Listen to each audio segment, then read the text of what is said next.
So, Amie, Zachary. Avery, Yes.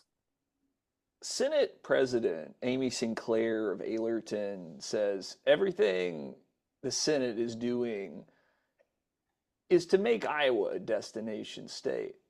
What would you do to make Iowa a destination state? Make it More roller. Minnesota.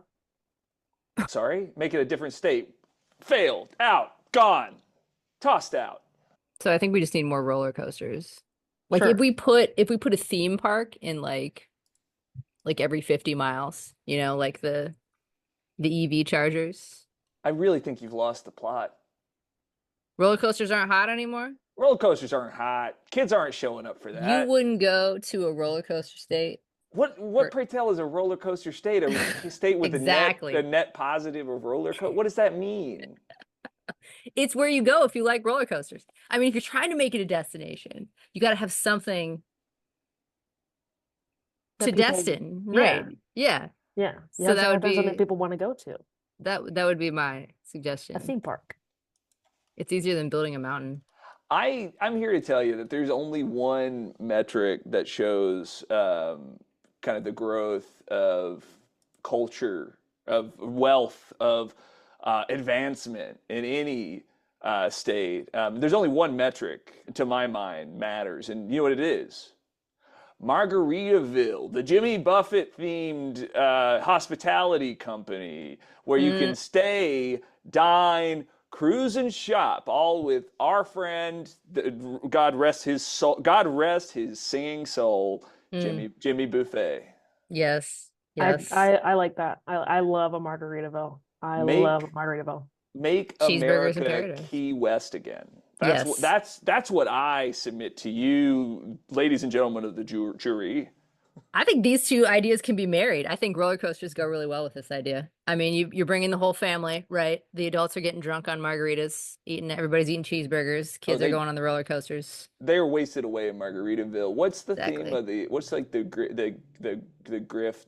theme of the Margaritaville roller coaster?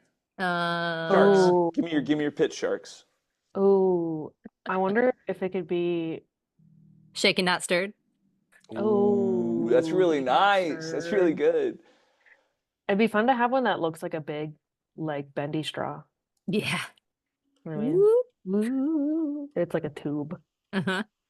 you know? I would Water prefer- park. I Theme would, park, of course, water go with a pirate turns 40. A pirate looks at 40, right? And it's like it's a roller coaster that's a meditation on obsolescence and death, right? Okay. Damn. You know Well- I'm 40, Zach. Damn. Yeah, sorry to tell you, Jimmy. Pirates don't live long, I'll tell you. The scurvy and syphilis tends to get them in the end. I Scurvy themed roller coaster. that could be fun. Kind of a citrus, like kind of a citrus note at the end as a cure. Yeah. That could be Yeah. fun. Yeah. We got it. That's Yeah, it. that's Pass it. those laws. Scurvy themed Republicans. roller coaster. And this is free. This is free advice. Free- I think that free the ad, yeah. starting line team is offering to the powers that be in the state of Iowa. All it takes is a single Margaritaville in the throw that in Muscatine, Iowa. You know Do it a in place that Muscatine. would Yeah. that would love a Margaritaville. I would move. Muscatine. I would move to Muscatine, back to Muscatine, if Amy and I will move tomorrow. We commit to you, the ladies and gentlemen of the jury. We submit to you that we'll move to Muscatine tomorrow if you'll open a Margaritaville for us. I got a friend that would be delighted to hear me say that. Yeah. I'll be there every day. I'll be there every day, wasting away in that Margaritaville. Welcome to Cornhole Champions, a weekly podcast powered by Iowa Starting Line, where we throw bags at the state's biggest stories. I'm Zachary Oren Smith. It's Wednesday, and I'm joined today by Iowa Starting Line's Amie Rivers and Avery Staker. This week, the state of Iowa's economy, like the rest of the country, is reeling from President Donald Trump's tariffs. I feel it in my savings, and Iowa's feeling it in its ag sector. I speak with a row cropper who's got some insight into how this unpredictability will shake out in the markets. Also, the manufacturer Roundup's push for immunity from cancer-related lawsuits failed to pass muster. Will it go away? In breaking news, Iowa Republicans passed a school funding bill that doesn't keep pace with inflation. Again. That's coming up on Cornhole Champions. Happy Wednesday, Iowegians. Iowegians. Hi. Welcome to Cornhole Champions, a weekly podcast. I'm joined today by Iowa Starting Line's epistolary queen, our newsletter editor, Amie Rivers. Hello, Amie. Zachary. And still sweating from serving hot content in the digital cafeteria of our hearts, Starting Line's social strategist, Avery Staker. What is up, Zach? We've got our first story. Grab your bindle sacks. Looks like we're hopping the Trump train to a recession. According to fresh data from the U.S. Bureau of Economic Analysis, Iowa's economy actually shrank by 0.5% last year, making us the second worst performing state in the entire country, second only to North Dakota, which did worse. This isn't just a blip on the radar either. While most states are growing, Iowa's economy was contracting with declining agricultural output, manufacturing struggles, and serious labor shortages. Meanwhile, the state lawmakers seem more focused on figuring out who's to blame than fixing the problems. Republicans point fingers at Biden, Democrats blame Reynolds and the, quote, one-party rule that's been in power in this state. And economists are warning that the new tariffs could make everything worse. Later this hour, we'll hear from a corn and soybean farmer in Algona who has his fingers on the agricultural markets to talk about the impacts of tariffs on our ag sector. But for now, we're going to dig into what's really happening in Iowa's economy, why we're lagging behind when our neighbors are moving ahead. Let's start with the rankings. Iowa ranked 49th in GDP growth, 48th in personal income growth, and had the second slowest job growth nationwide last year. ISU economist, one of my favorites, Peter Erasm, he's a great labor economist, says Iowa, quote, really hasn't had any economic growth to speak of since 2021. If you're an average Iowan, how are you feeling this in your day-to-day life? Me staring at the eggs in the egg aisle at the grocery store. Mm. No, but and I mean, in all seriousness, like I'm a young person. I'm just starting to like make a salary. This is like the first 2024 was the first full year that I had a salary. And so I'm lucky enough that I just have me to take care of, me plus my little four-legged friend that Don't forget Frank.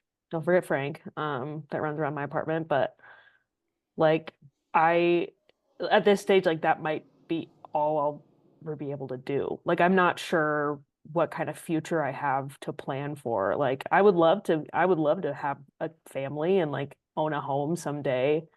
But I genuinely don't know if that's something that I actually will ever be able to do because I don't currently have the flexibility in my finances to like save a ton and everything's just getting tighter. So Yeah. I really don't know what kind of future I am planning for here, at least. And everything is getting tighter.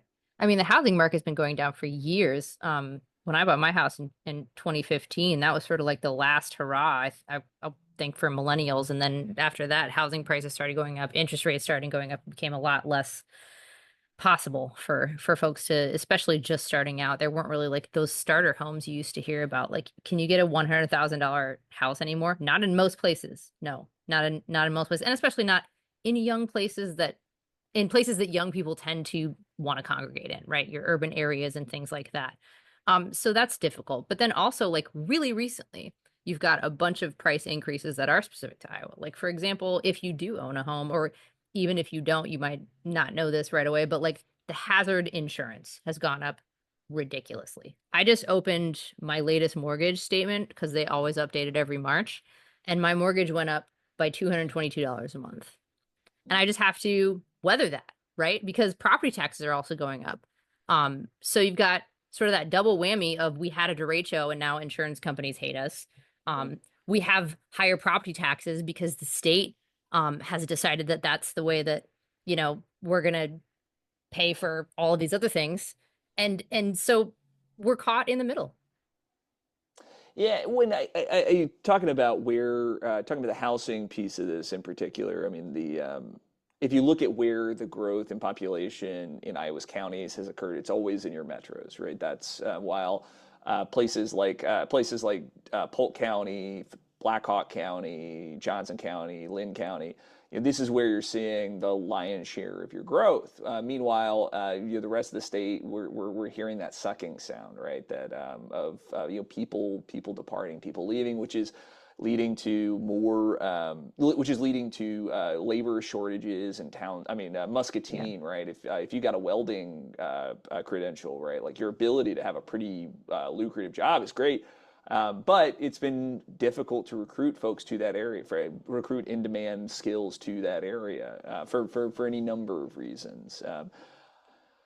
And the Iowa GOP claims our economy turned around in the fourth quarter under President Trump and Governor Reynolds, even though Trump wasn't president during 2024, right?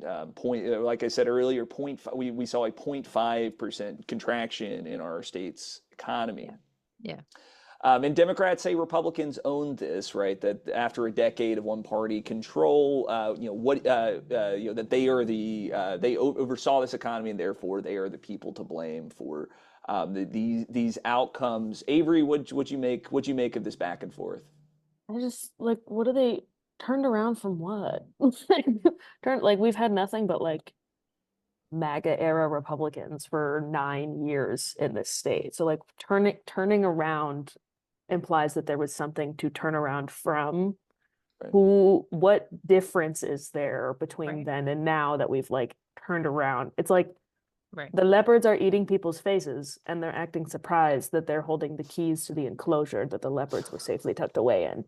I don't understand. Yeah. I don't get that. That doesn't make any sense. And it's funny, we'll get to the vote on education funding later in the episode, but it was interesting to hear that Republicans were talking about their record, and they were defending their record on funding education, saying it was Democrats that underfunded education, not Republicans. They had to point all the way back to 2011, right? Because it's been a decade and a half since the Democrats have had had the reins of state government. Kind of in this direction, there's been a bill in the legislature that would cut off Iowa's 4 largest counties, Polk, Lynn, Scott, and Johnson, from all state economic development funds for 3 years. Representative Derek Wolf said rural communities need the money more, but critics point out that these 4 counties generate 42% of Iowa's GDP and 36% of Iowa's tax revenue. This bill is unlikely to pass, but it kind of points to this kind of relationship, right, that the state government has with its economic drivers, places like Johnson County, places like Polk County, right, that it is these places to be attacked rather than celebrated or supported, right, for the work that is doing to continue the growth of our state. Avery, what'd you make of this bill? Blaming economic decline on urban metro areas for hogging funds is kind of insane when you've been doing nothing but starving rural areas of resources for years. Right. Healthcare access, school funding, and overhauling AEAs, the voucher program, sucking money out of public schools and going into private schools, which are predominantly in more populated and urban areas, emergency food benefits. I could go on. And why are you taking your economic drivers, right? Because look at where a lot of the factories and the businesses are located, right? They're in urban areas. If you starve them of money, the businesses will move, and they're not going to move to rural areas. They're going to move out of the state. So what is the long-term plan? You're just picking on them because they're urban and they're full of Democrats. But once you get past the owning the libs, what's the plan? What is the plan to make money? Well, I think the plan is to encourage exodus. It appears, right? If you look at kind of the way we've approached this work, it's been what the outcome has been to shrink the pie, right? The outcome is, rather than figure out how do we build greater resources for small towns, right? Which could do there are programs that we could pursue today that could encourage growth in places like Mason City, in places like Muscatine, Burlington, Dubuque. But instead, we're choosing to give the finger to Iowa City, give the finger to Des Moines, rather than try to solve a problem, try to make a place where people want to come work, want to come live. Do you guys have any sense of what it would take to reverse the trend? Is there something y'all would pursue? I mean, we were kind of talking about it in the cold open, but Roller what would- coasters, I obviously. mean, Roller Margaritaville, coasters. obviously. Roller Pink roller coasters and coasters. Margaritavilles.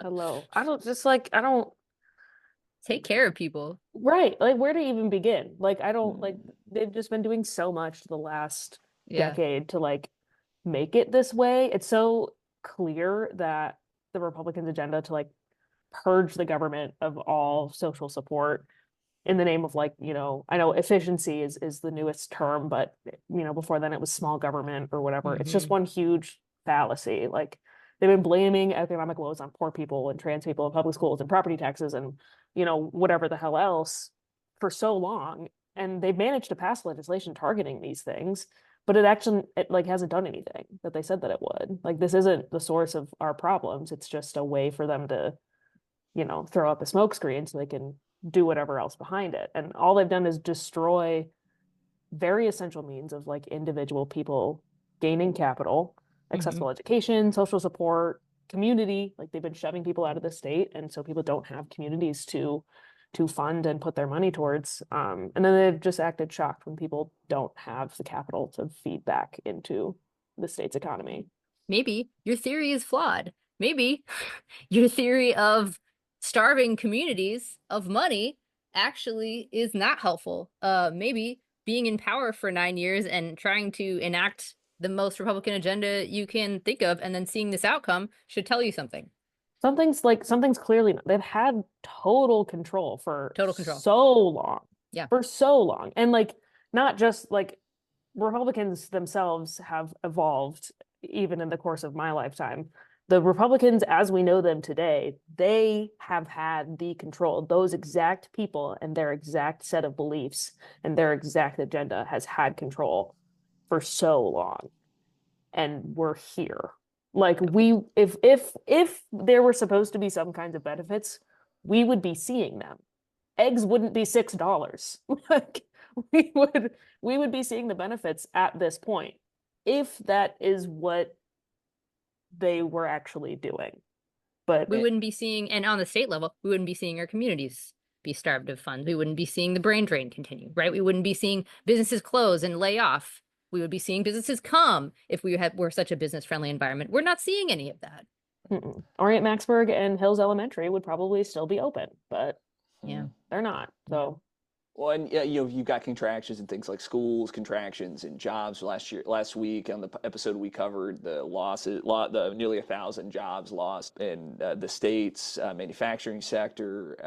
And for our second story, Iowa Republicans were pushing a bill that would have made it nearly impossible for Iowans to sue pesticide companies if they got cancer from products like Roundup.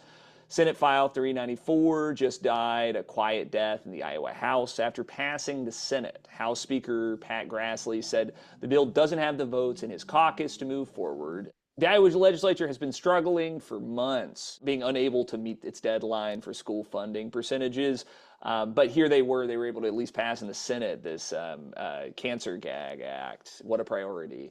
Iowa already has the second highest rate of cancer in the nation and the fastest growing cancer rate in the country. Meanwhile, Bayer, manufacturer of Roundup, has set aside a whopping $16 billion just to handle Roundup lawsuits. Maybe that explains the enthusiasm and lobbying effort they had around this bill. Let's start with the basics. So this bill would have prevented people from suing Roundup because it is one of a category of pesticides that have passed EPA scrutiny. But the EPA has flip-flopped on whether chemicals like glyphosate causes cancer, while international agencies call it a probable carcinogen. We were just talking about how government's too big and we need to get the government out of our business. Like, this is literally what Republicans have said for generations. And now they're the party of, we're going to tell you exactly what to do. And we're going to allow big business basically to back up truckloads of money, and then we will do what they say. So basically, the other part of this that I'm also seeing in the news a lot is that Bayer also, because they're a giant company, they have their tentacles in a lot of places, has a cancer drug.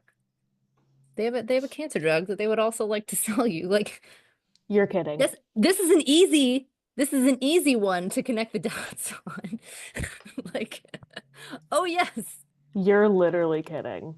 New don't know Bequa. why I don't know why I'm shocked. New Like Bequa. They that's actually might have more than one, actually. Yeah, they do. 1, 2, 3, 4, 5. New Bequa is used to treat prostate cancer. They got a drug used to treat colorectal, liver, and gastrointestinal tumors. They have a drug, another drug for prostate cancer. They have one to treat liver and kidney cancer. And they have a targeted therapy for solid tumors, thyroid, lung, and colorectal cancer. By the way, cancer drugs are great. We're not saying don't make cancer drugs, Bayer. We're saying maybe take a look at the portfolio, and they're capitalizing on people having cancer. Those are because I mean, those the are cause the and those effect. The cause and well, effect is pretty nice, isn't it? yeah, well, those are the if I remember from when we looked at the Iowa Cancer Registry report, those are like the top forms of cancer, like the top forms of new diagnoses cancer that Iowa is seeing is colorectal, prostate. I think pancreatic was in there, and like kidney, liver were like the top ones. That's Well, and to be, let's add a caveat here, right? It please, cannot so we be don't get sued. Yes. so we don't get for the lawyers listening, and good to see you. It is important to note that cancer is a complicated diagnosis, right? And it can originate from, there can be a ton of co-occurring issues that contribute to your likelihood or unlikelihood of getting cancer, right? What this bill is about is that if you are a resident that is near a field, right, that is making use of chemicals like Roundup, what they were trying to do is limit the ability for you to be able to seek justice for bad medical outcomes, right? Yes. And it's not complete, right? Even the bill does have some loopholes for that would allow folks to still receive some justice. But all to say, right, that this is a bill aimed at creating a level of immunity for a company that doesn't just manufacture its problems, but also manufactures its cures. Just, what a crazy. I'm glad it's dead. I'm glad it's dead for the year. Hopefully it stays dead, and doesn't get zombified in the last month or so. One of the arguments for it has been that the farmers have argued, the glyphosate is a really important chemical in ag production, right? Yeah. Something we're going to be talking a lot about in this episode, and by limiting the kind of liability exposure for companies like Bayer, the notion is that this is keeping, if ag is this like all important industry in the state of Iowa, this is helping these companies continue to manufacture chemicals like glyphosate, even if it's having some potential impacts on residents in nearby fields.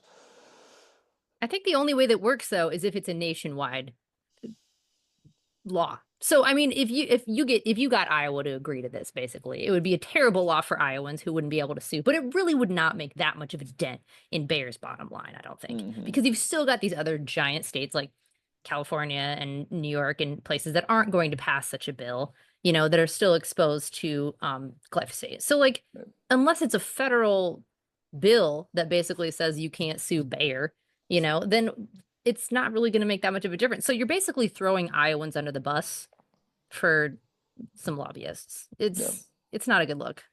There was an article published in the New Republic talking about this bill, and Rob Foe he's an organic farmer who survived cancer. He told the New Republic, quote, "It's a common acceptance in rural Iowa that we're probably being poisoned, but we don't want to know about it because we're not sure we can do anything about it."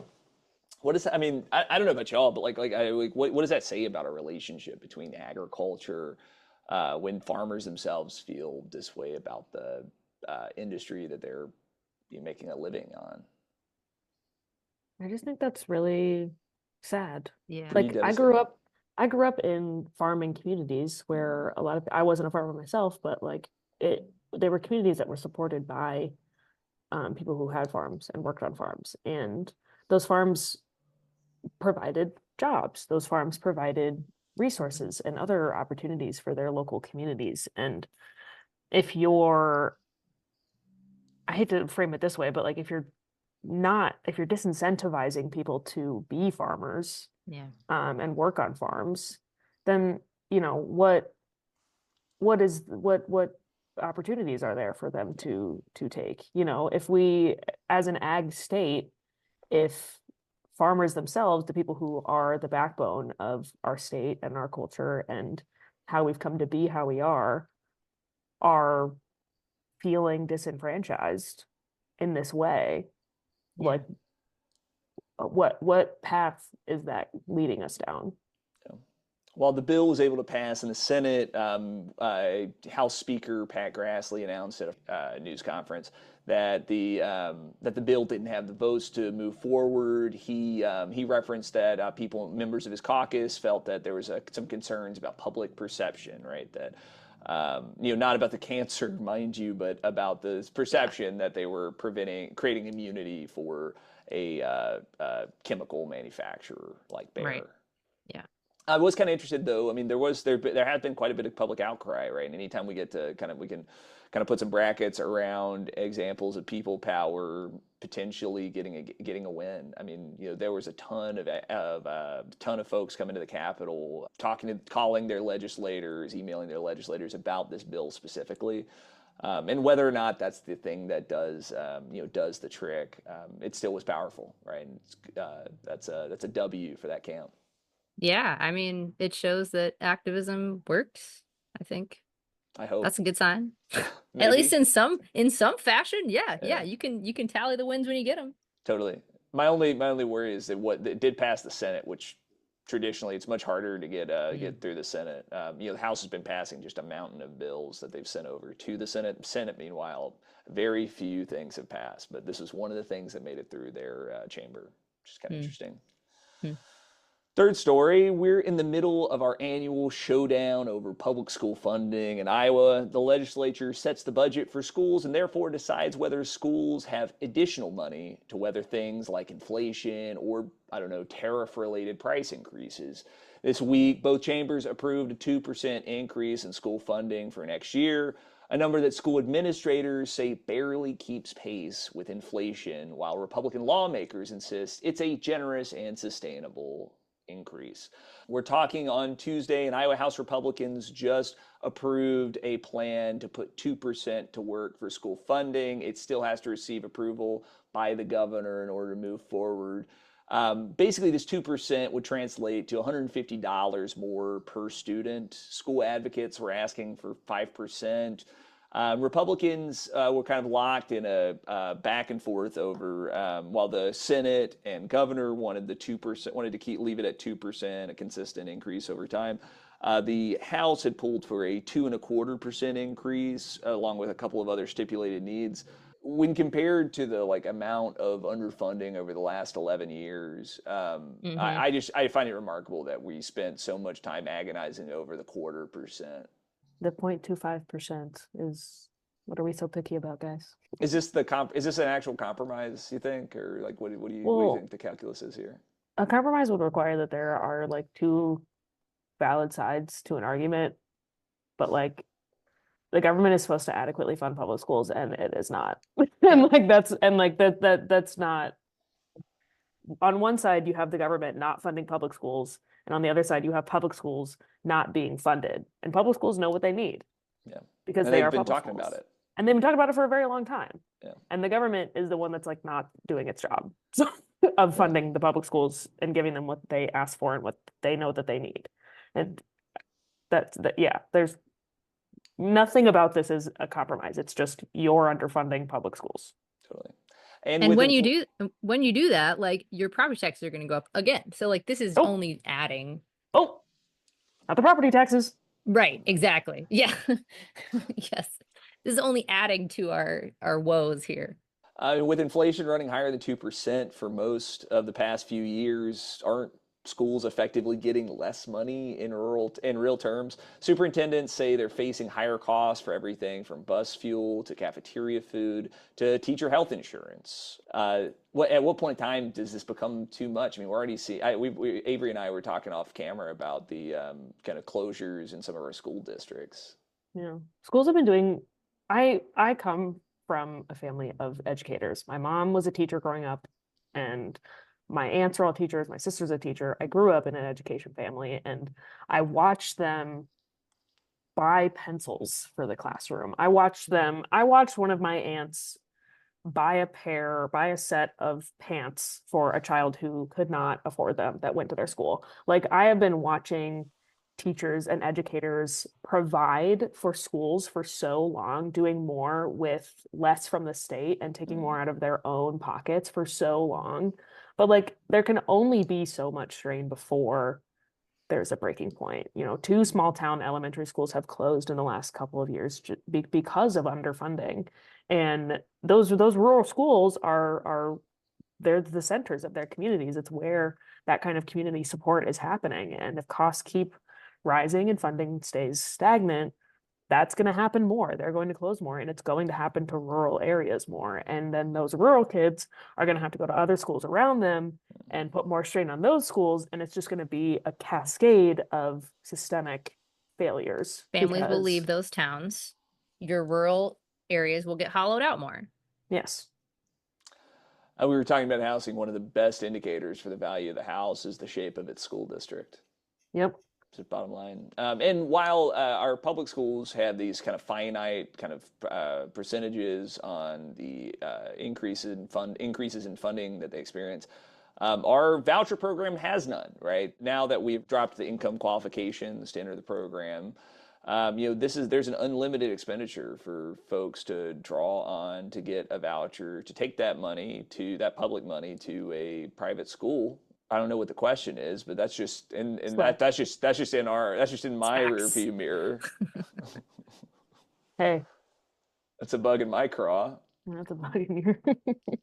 Supporters say it's all about parental choice, but with limited state resources, is this a zero-sum game where every dollar for vouchers means less for public schools that serve 92% of Iowa students? I mean, yeah, because the vouchers it's taxpayer money. Like all the that's $345 million over 4 years in taxpayer dollars that should be going to public schools.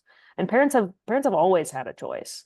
Like you have always had a choice to send your kids to a public or a private school. It's a choice that my parents made because there was a private school, there was a Catholic school in my area, and they chose to send me to public school. But they could have sent me to the Catholic school, but they did not.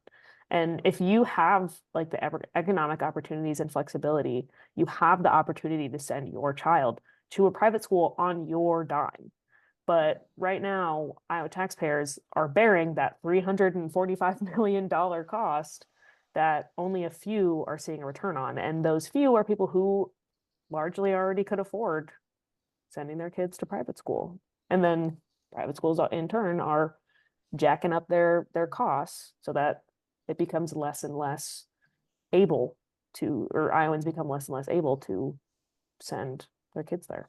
Fourth story, President Donald Trump. It's a heavy one this episode. This is twice in a week. Fourth story, President Donald Trump imposed massive tariffs on imported goods from across the world, and the stock market, she's not doing great.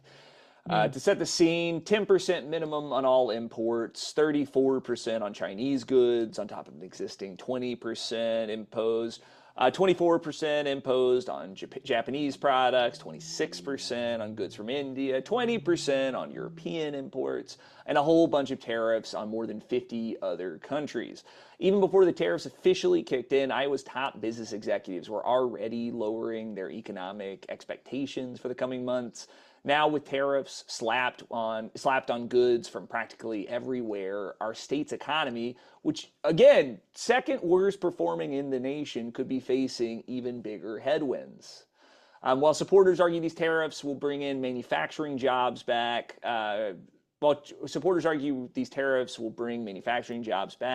and level the playing field, critics warn these are essentially attacks on consumers and will invite devastating retaliation against agricultural exports. And we'll get there with our featured interview in a minute. Meanwhile, Congress is engaged in its own battle over whether the president should have this much unilateral power over trade policy in the first place. Just thinking about the business barometer here, the Iowa Business Council's quarterly survey shows executives were already dialing back their expectations for sales, investments, and hiring. And that was before tariffs kicked in. It would kind of been, Trump has been talking about it for some time, but there hadn't been that kind of confirmation. Joe Murphy of the Iowa Business Council said, quote, "Businesses thrive on predictability." while these tariffs bring a strong element of the unknown. Trump has been pretty good on this piece, at least, right? That he wanted tariffs and he got them, and his camp doesn't seem to be shrinking from removing them. Yeah, it seems like there's sort of like a camp that says, oh, the tariffs were about negotiating, and then Trump has literally come out and said, we're not negotiating. like so he's constantly like sort of undermining what people are trying to like prop him up for, which is like this is his genius business acumen or whatever. Like he's literally just got the doofiest people in his ear with like the craziest idea of how to fix the American economy, and to do that they're willing to put everybody, you know, in really bad economic pain. And that's definitely going to include businesses, and that is definitely going to come hardest in states like ours where you don't have a ton of resources to fall back on from the state or from the local, because again, like we've been talking about, we've been starving these entities as a state. So yes, I think it's really going to affect Iowa businesses in the long term. I think they're not looking very optimistically.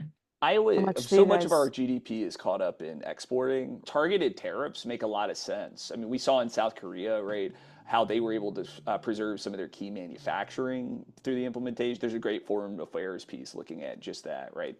How they were able to preserve some of that manufacturing with targeted tariffs, right?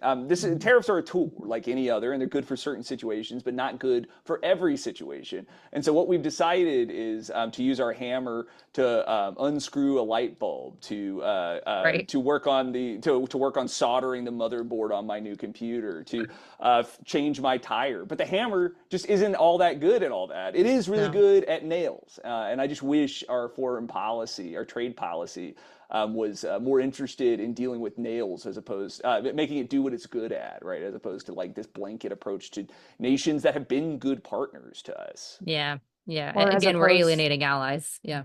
Or as opposed to putting tariffs on penguins. This is I remember this is like an MSNBC interview. Remind me what that was. The Herd Island. It's an uninhabited island. It's inhabited. Its only inhabitants are penguins. Are the lovely little waddling flightless birds that we know as penguins. And there's a 10%, they have a 10% tariff. I don't know. 10% tariff on imports from them. I do think that part of our trade deficit has to do with us not paying more attention to some of the shisty business dealings of some of these flightless birds. I mean, there's a reason that they're so flightless. There's a reason that they're flightless. They're weighed down with all the guilt from screwing over the American worker. All those fish could have been shipped to us. This is like NAFTA manifest. You know what I mean? This NAFTA did this to us, and now we have to suffer the consequences. That's why I'm glad there's actually the only tariff I support is on the Herd Islands, because those penguins have had it too good for too long. I think they're just mad that the penguins are gay. The feet are too happy. Do you remember the feet are too? Do you remember you know that little kid, the Entango makes 3? Yes. They're just mad at those gay little penguins. You know, I didn't realize that these were not only were these NAFTA supported draft dodging penguins, but these were also gay agenda penguins. That's good. These are some socialist ass penguins. Some DEI going on at Herd Island. I'm gonna say I don't support it, and then thank God President Trump for that tariff. I love that one. Kind of looking, there was a Reuters Ipsos poll that found that 70% of Americans, including 62% of Republicans, believe tariffs will drive up prices on groceries and other goods, with Iowa's personal income growth already near the bottom nationally at 2.4%. I am kind of curious about what y'all are anticipating, what y'all are reading about the impacts of these tariffs on prices for everyday Iowans. It's not looking good. I was just looking this up for the Workers' Almanac and reading a story about how like everything from sneakers to jeans to, you know, wine, nuts, chocolate, coffee. Basically everything fun and enjoyable in life is getting more expensive. But then also essentials are getting more expensive. Totally. Walmart for me, right? Like seems like the last kind of business that these tariffs should be trying to impact. But something like, like 80, 90% of the goods that are sold in a Walmart aren't made in the United States. Right. Right. And if you want to talk about like a place that a lot of folks in the United States depend on, right, to provide groceries, to provide clothing, to provide any number of services, right? And we can get into whether or not that's good long term for our society. But like right now, people are hurt. People need lower cost goods right now, right? And when we're putting a tariff on other nations' goods, that gets transferred directly to the American consumer. That's just a tax on goods. What has been kind of cool is Iowa has been kind of up here in the conversation around whether or not the president should have all of this power. Senator Chuck Grassley has been critical of the tariffs. I mean, he was the one calling for an exemption for potash, for Canadian potash for Iowa farmers. But he's also, he's been saying that this isn't the right approach, and that he would like to see Congress take back this the ability to leverage tariffs against foreign trade partners. Have you guys been following the Book of Grassley on this one? The Book of Grassley. Yeah, I've been putting it together again for the newsletter Totally. that came out today, by the way. Newsletter plug. I will say that Grassley, out of all of our congressional elected officials, has the most credit for actually sponsoring a bill in the Senate that would cut off any new tariffs after 60 days, unless Congress approves of them. But even here, a lot of damage can be inflicted in 2 months. And he voted against a bill that did pass that would specifically block Trump's tariffs against Canada. Speaking of potash, by the way, Joni Ernst, again, probably wary of burning more bridges with MAGA over the Hegseth debacle, is trying a more indirect way of exempting both potash and phosphate from tariffs by naming them to the critical minerals list, which would exempt just those two things from the tariffs. Unclear if that would pass the Senate, however. But our representatives in the House, Ashley Hinson at her virtual town hall, said that she's cool with it. She thinks that she wants to ensure that it's carried out a way that minimizes the damages to our producers, but she's good with it. Zach Nunn says he's good with it. Marionette Miller Meeks doesn't seem to have noticed. She had a whole speech on the House floor about being on the Ag Trade Council and didn't mention tariffs once. So I really don't know what's going on in the House at all. But even in the Senate, do any of us know what the hell is going on in the up on Capitol Hill? Really, Grassley's got the only partial credit on this assignment. Yeah, which is crazy, right?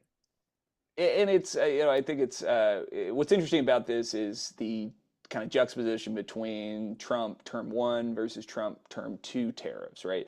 Trump Term 1, their tariffs went into effect. They were more targeted. And even with those, we saw a pretty intense impact on Iowa's soybean crops, right? I mean, Iowa and American farmers lost a big chunk of market, of the market to Brazil over that move back in the first term. For our cornhole matchup this week, we turn to a farmer in Algona who has been tracking the economic pressures that have been pummeling farmers across the state.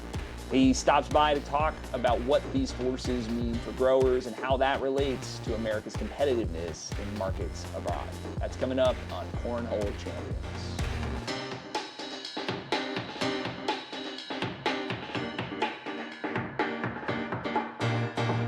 You're listening to Cornhole Champions. I'm your host, Zachary Oren Smith. Over the weekend, new tariffs dropped from the Trump administration, and my retirement savings haven't stopped dropping since then. Tariffs will obviously impact our store shelves, but I wanted to think a little more broadly. Iowa farms are bracing for impact, with Iowa being the nation's second biggest agricultural exporter, registering $13.5 billion in farm exports in 2023. Our state has a tremendous amount at stake in this trade war. Many farmers are experiencing deja vu from the 2018-2019 trade war, which required a $28 billion farm bailout as China shifted its purchasing to Latin America. Our guest understands the issue from the ground up. Josh Manske's family has been farming for over 5 generations. He was a 3-time All-American golfer at Grandview University. After a career as a professional golfer, Josh returned to his roots in 2019, coming home to run his family's farms where they grow corn and soybean. Beyond his work in the fields, Josh is also a farm realtor and publishes the Corn Belt newsletter, keeping his finger on the pulse of agricultural markets, land values, and the economic forces shaping rural Iowa. It's a must read for anyone with even a passing interest in the goings on of the farm economy. And there will be a link to his newsletter in the show notes. I recommend you sign on. Josh, how do you do? Zach, pleasure to be on. Thanks for having me. Man, glad to have you here. I wanted to set the stage for a little bit, right? Your Corn Belt newsletter back in October mentioned that the ag economy was already in a downturn. Tractor sales were down 19%, combine sales were down 40%. And farm debt was showing serious rises. Now we're facing new tariffs. Can you help our listeners kind of understand, before we get to those tariffs, kind of the current state of Iowa farming as we're kind of just experiencing the first shock of that those new tariffs? I think you make a good point, Zach. The part of the equipment, when we were talking about that back in October, that's hitting us right here in Iowa. Mm-hmm. We had John Deere that has already said they're going to be cutting jobs. They've had that multiple times over the last 6 months. And actually, you had Kinsey Manufacturing right here in Iowa also saying they're going to cut a decent amount of their workforce. So the ag economy already at that point was struggling. And you had the emergency commodity program that just was announced. And of course, that was passed back at the end of 2024 to try to backfall the loss of income we experienced because of last year's crop. So the ag economy was already in, from what I could tell, a recession. And now with these new tariffs coming on, that's just going to exacerbate the problem. And like, when you say exacerbate the problem, like what does that look like exactly, right? How do people see this kind of on the front end? Not only do you have income that we were losing based on commodity prices as well, when it comes to corn and soybeans specifically, soybeans specifically, very export sensitive crop. So when you have prices, I was just looking at them before we came on, they're about $9.90 a bushel for new crop, for this year's crop prices. So you take probably 30 to 50 cents off of that with your basis. That is just not profitable. So you've got farmers going into the fields already coming up here in the next week or 10 days, more than likely, weather depending. And you're planting a crop that, with current market conditions, is not profitable. Right. So we're looking at more. So we had the payments that were at the end of 2024 that we had, now they're starting to come through.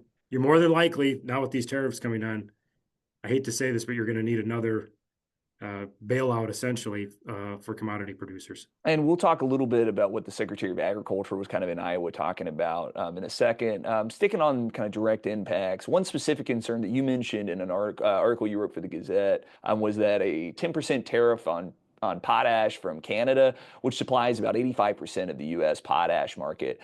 USDA Secretary Brooke Rollins recently said, quote, "We don't know what the consequences will look like from these actions." And that it might be months before we really know its full impact. How do these like fertilizer tariffs, how does this factor out immediately for this growing season that we're kind of in the kind of middle of right now? So good point. Potash, very important fertilizer for all of us that grow commodities, one of your big macronutrients. A lot of us put that product on in the fall. Okay. So there are some people that are putting it on in the spring, but most of the time that's put on in the fall.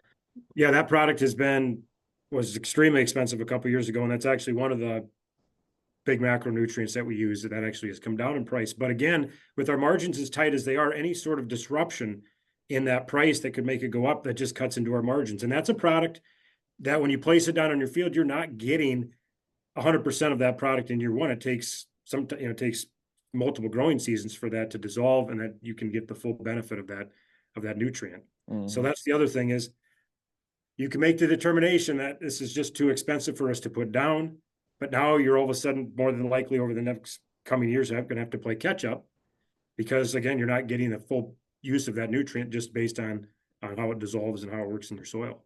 And during the previous round of tariffs, experts like you and I have discussed, or big fans of Chad Hart from Iowa State University. He noted that Brazil now produces 50% more soybeans than we do, a dramatic shift since the 2018 trade war. With China now imposing a 34% retaliatory tariff on all U.S. goods, pushing the total to a staggering 71.5% on soybeans. How concerned are you about what the Farm Bureau president, Zippy Duvall, called the quote, long-term damage leading to losses in the market share? Yeah, I think that's, President Duvall makes a very good point. The American Soybean Association, Corn Growers Association back in October had their chief economists lay out what these tariffs would mean. And it wasn't, we've got to get through this for the short term, and long term, this is going to be okay. They're economists, so take what you will with what they said. I think they're pretty smart people. Said permanent damage to U.S. farmers. And it would only benefit, the tariffs would only benefit our Brazilian counterparts. Now we've been competing against Brazil and Argentina for quite some time when it comes to exporting soybeans. So that's been something we've had to deal with for the last number of years. But that has just expedited the problem. I want to say before the trade war started in 2018, Zach, we were exporting about 2.3 billion bushels of soybeans, and now we're down to about 1.8 billion. Wow. That's a significant difference of beans that we're now not exporting. And of course, what happens, that hurts our bottom line.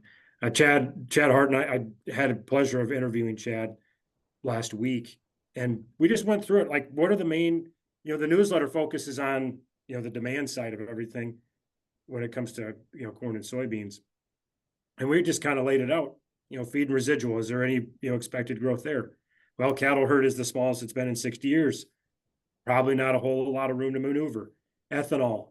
Can we get E15? Again, that's not going to necessarily help us for this year. That would help in the coming years, sustainable aviation fuel. But again, that's not something that's going to help us right now. And let's be honest, when you're talking to farmers, it's like, how do we make sure we can farm the next year? Right. If I can jump in here, I mean, I think you're making just for folks that listening at home who may not be familiar with so much of our particularly corn is grown for the production of ethanol, right? And when you mention sustainable aviation fuel, it's kind of like we've been looking there. There's been a lot of excitement about the idea of airplane fuel, essentially, that could be grown here in Iowa, right? That this would be currently, the existing crop wouldn't be able to satisfy the demand. Were there a process to create that kind of corn-based fuel, soy-based fuel? Talk a little bit about like kind of why that's kind of always sits the weather eye, is kind of always on this like kind of sustainable aviation fuel. That's kind of a big deal among folks in your line of work. Yeah, to help, obviously, when it comes to what we're growing here in Iowa as another way to diversify our markets. Very exciting. Of course, there's a lot of things that need to happen in order for that to come to fruition. And of course, to meet our CO2 goals, to Right. reduce the CO2 in the atmosphere. That's another big deal. So it's a win-win for Iowa farmers and a win for the environment. Right. And then, of course, another market for our goods, let's just face it, that's what we're looking for, which is why these tariffs are such a big deal. Like Right. I said, almost half of the soybean crop is exported, close to 20% of the corn crop is exported. So you're trying to find uses for your product that you're producing. Because as it sits, we grow more corn, more soy than there is demand for in the United States, right? So what you're saying is that we have to find markets either internationally or new uses. Aviation fuel, E15, so increasing the blend of ethanol in sold at gasoline pumps, right? Again, these are just more uses that farmers could then put farmers could put their corn to use at. Am I understanding that right? It's I like to call it the virtuous cycle, right? It's, farmers do better, which ends up feeding back into your rural economies. You're seeing the effect of this with people that are building our farm equipment, John Deere and Kinsey, and they're not directly farming, but they are directly impacted by what's going on out here in the countryside and how much income farmers are making. sticking on that kind of international piece here, the Trump administration has taken steps to shut down USAID and the food, in particular, the program Food for Peace, which has been purchasing American crops for international aid since the Eisenhower era. How would losing these government-backed markets combined with these new tariffs impact Iowa farmers who are already facing kind of tough economic headwinds? Yeah, a lot of our products, when it comes to that program specifically, and here in Iowa, aren't directly impacted, but that affects our producers and farmers in Kansas that produce a lot of sorghum and wheat. Right. I think about that program. I was, just looking over my notes. It provides food for undernourished people. It reduces your surplus of grain, and it provides export markets for your commodities. Sounds like a lose-lose. Terrible time for Zach. I can't think of, and of course that was a bipartisan program, right? I mean, that was a Kansas-based farmer. I'm trying to remember exactly who it was. Or was it? It was Senator Dole and George McGovern that put that together. So we had two Midwesterners that were, how can we help our U.S. farmers and then also help the rest of the world? You look at a program and you're just like, let's just take politics out of it. I don't know how that's a losing program. I don't know. Right. That one boggles my mind. Yeah. Yeah, it's well, like you say, right? Putting a commodity that there's already a surplus of, right, and finding new uses for it, right, and bang for your buck, feeding hungry kids. Can I point to Norman Borlaug? Hit me. From Iowa, that saved, I don't know, like 1 billion people. Yeah. The United States has give a little bit of history. Folks may not know who Norman Borlaug is. Green Revolution. He was a wheat breeder that was able to, in fertilizer, was able to help these underdeveloped countries produce, wheat to be able to feed their people. I'm gonna, as a historian too, Zach, I've got to throw one other Iowan in there. Hit it. Herbert Hoover, after World War I, was also instrumental in West Liberty Zone.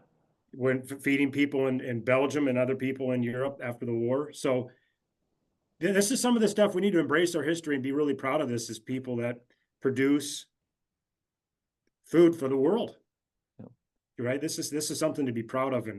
And so to see some of these, markets start to be affected that we're not, exporting to is disappointing, as a grower, because you see your rich history of helping hungry people out. Your newsletter documented several recent farmland sales across Iowa with prices that range from $9,500 to $15,400 per acre, depending on the soil quality. The most recent Realtor Land Institute survey showed land prices decreasing over 8%. This is, again, we're kind of getting into speculative territory, which may not be fair, but I did want to see, because the value of land is so much driven by the value that can be produced from that land. Do you have a sense of kind of how the extent to which tariffs will impact that the kind of value of Iowa's farmland? That is it's one of our most valuable resources here in the state. Do you have any sense of kind of how that might spin out? Well, there's many factors that move the land market, but the two big ones I want you to think of are your interest rates and your commodity prices. Okay. So anything, especially commodity prices, anything that's going to be hampering your commodity prices will hinder your farmland. That'll be those are your two big ones. So, and like when you had the big run up in the land market at the beginning of 2021, 22, 23, you had higher commodity prices, lower interest rates, perfect storm, right? So you had a bunch of farmers, landowners, investors, and of course, investors are looking for some sort of return on their investment, and you're not getting it at the bank. Well, where can I go get it? Right. In terms of how that impacts our own market, right? I mean, is it what is this kind of state of the market as it is? It sounds like there's quite a bit of fluctuation depending on that kind of soil quality question. Soil quality, you can even get down into the micro economics of it, of local wealth, or is there a certain market I can sell to, like an ethanol plant, or am I able to grow a non-GMO crop that's close by that can improve my basis from and whatnot. So that all will impact it. But generally speaking, the land market in Iowa has been holding. I think the ECAP payments coming in with the $10 billion. And of course, I think Iowa's getting $800 and some million of that. Is that going to artificially raise the land market somehow? I don't necessarily see that happening, but I think it will help add a floor to that. I next wanted to move. I mean, Congress extended the 2018 Farm Bill for a second time, delaying the usual 5-year rewrite process. With Republicans now controlling both chambers and proposing changes to SNAP benefits and conservation program funding, how do you see these policy shifts affecting Iowa farmers who are already kind of dealing with some of these economic, they're kind of on the forefront of these kind of contractions in the market, some of these trade uncertainties. What could be added to the Farm Bill that you think would be a real boon for farmers, for landowners in the state?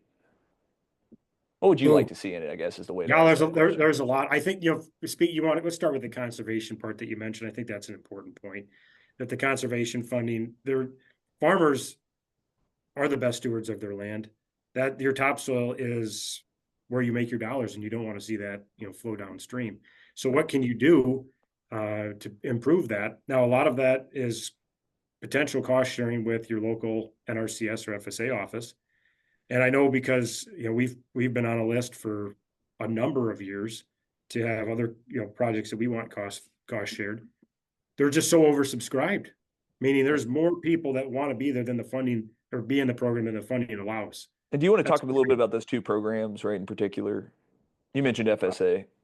Yeah, FSA. Well, so the one that I can think of right off the top of my head is EQIP. Okay, so that encompasses numerous amounts of things, anywhere from building infrastructure on your farm to help slow water, like terracing or ponds, or cattle producers, it's fencing, right? That your local office can help provide that cost sharing for. You also have, I'm trying to think of some of the other, there's the alphabet soup, Zach, as I'm trying to think of the different programs that we participated in. The other conservation program I think that is talked about that they're maybe wanting to change is the conservation reserve program, to be able to idle some land that you maybe shouldn't be farming per se. That program, if you look back in your history, is kind of like the old soil bank program that they had in order to take some of that marginal ground out of production to help maybe increase the supply a little bit. So some of those kind of change. Of course, I'm thinking of some other changes to the Farm Bill that would be helpful. Always looking at the safety net, crop insurance, of course.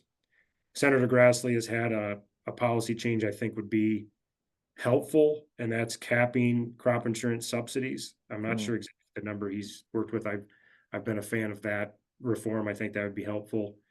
Updating the Title I part of it, which has to do with your commodities and your price supports to help with when prices fall like they have. That needs to be updated. Your base acres needs to be updated, which is how they calculate that payment. So there's just a litany of things that, it'd be nice to have a competition title in there.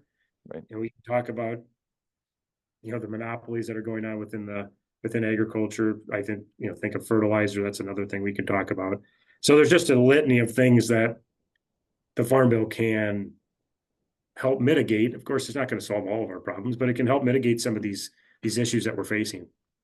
Talk on this monopoly piece, right? I mean, I think one of the concerns that I've heard some industry folks talk about is, if you're already a tremendous operation, right? This is actually probably a pretty good time. You're going to see some operations go under, some land get sold off. You stand to build to windfall on some cheaper priced land, right? But maybe that's being a little too glib. Maybe that's not quite. Maybe that doesn't quite have it. How are you? Well, it's probably there's probably some of that element out there. I'm not going to speak for any of my other farmers. I'll just speak for myself here. That I want to see all my farmers be successful. That's where like the Food for Peace program, does that directly impact our operation on a micro level or even our state? Not too much, but it does affect our producers down in Kansas. Right. I want to see them be successful. And, the competition amongst farmers, of course, when it comes to buying land and whatnot, I see that all the time, of course, being within the farm real estate world. So you see that local competition, but you also see farmers that are, when it comes to even that, small issue, that much more, like the old cooperative, like, hey, this is something we're interested in. Are you interested in? Blah, blah, blah. And working together. So it's not, a dog eat dog world. To where it's, the market's going down, guys are going to go out of business, and that's good for me. I don't know anybody that really thinks that way, because less farmers out in the countryside, that just continues to deal with the problem that we've been dealing with in rural America for decades, which is rural flight. Right. I mean, having more farmers, more operations within your community is vital for the success of your town and actually all of us. Yeah. Food security. I mean, food security is a huge one. I mean, are you going to be better off having a bunch of smaller producers or just a couple of massive conglomerates? There's a resiliency piece that you're pointing to. Is that what I'm understanding? Resiliency not only for people in agriculture, but the rural economies in which we live.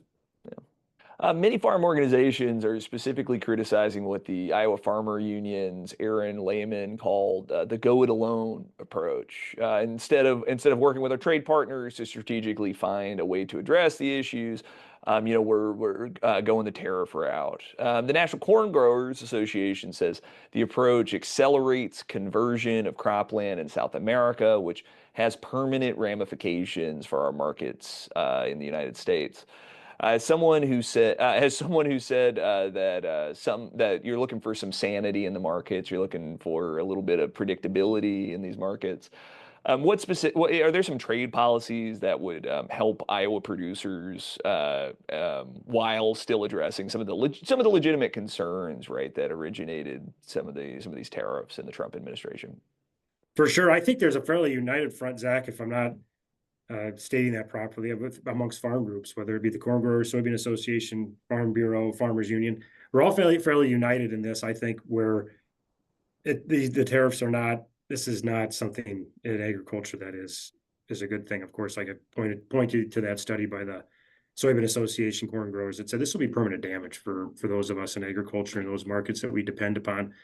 I think the other thing that's maybe a little bit confusing to some of us is, especially with, and I understand that the tariffs that the president put on here earlier, my weeks have been all combined together.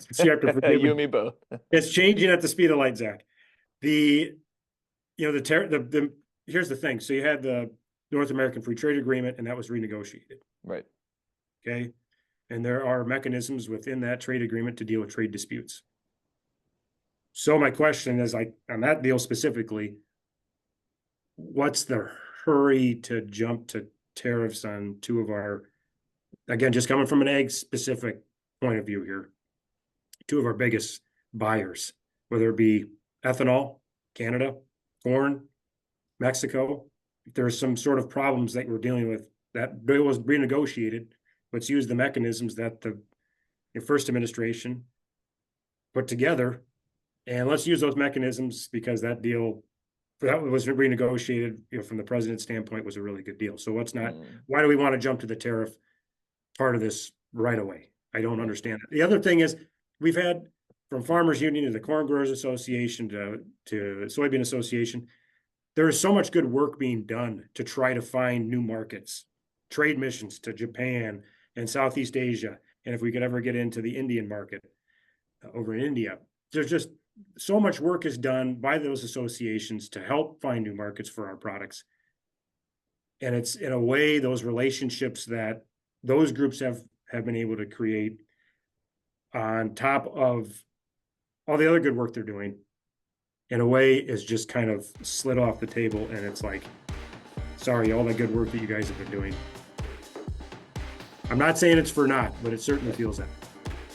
Algona's Josh Manske is a farmer, farmland realtor, and publisher of the Corn Belt newsletter. You can follow his work at jmanske, that's jmanske.substack.com. Josh, thanks for joining me today. Zach, I really appreciate the opportunity to be on.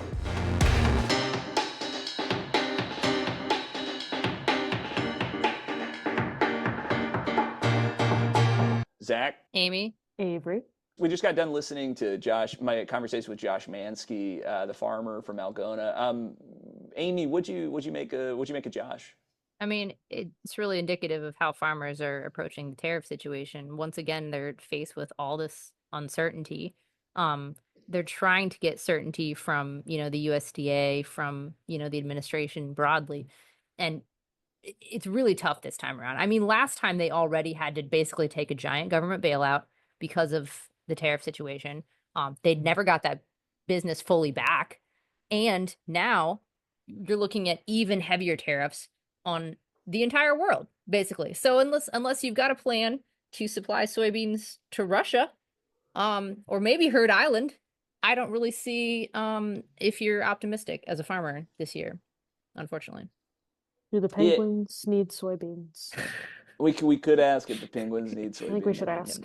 Well, I think the thing that farming is a super high capital enterprise, right? Like if you look at the books of a farmer, they are just to do business in a single year, that's millions of dollars of expenditures in inputs for what is sometimes really good profit and oftentimes not, right? Yeah. This isn't poor farmers. It's just, but that's been the nature of the business since since the modern agriculture. Yeah, I mean exactly, right. Yeah. And one of the challenges the business of agriculture is mitigating risk. That's why insurance companies often find their start in the ag industry, right? Unknowns are contributors to risk, right? And how long tariffs last, how markets adjust to American goods suddenly being more expensive on the international market. These are the things that will shape the economic futures for the Midwest for a generation to come. We're watching it happen before our eyes. That was another episode of Cornhole Champions. If you like the show, please rate it, subscribe, and share it with your friends. While you're at it, sign up for my newsletter at cornholechampions.substack.com and get these episodes straight to your inbox when they drop on Wednesday mornings. Cornhole Champions is a weekly podcast powered by Iowa Starting Line. This podcast is produced by me with music from Avery Mossman.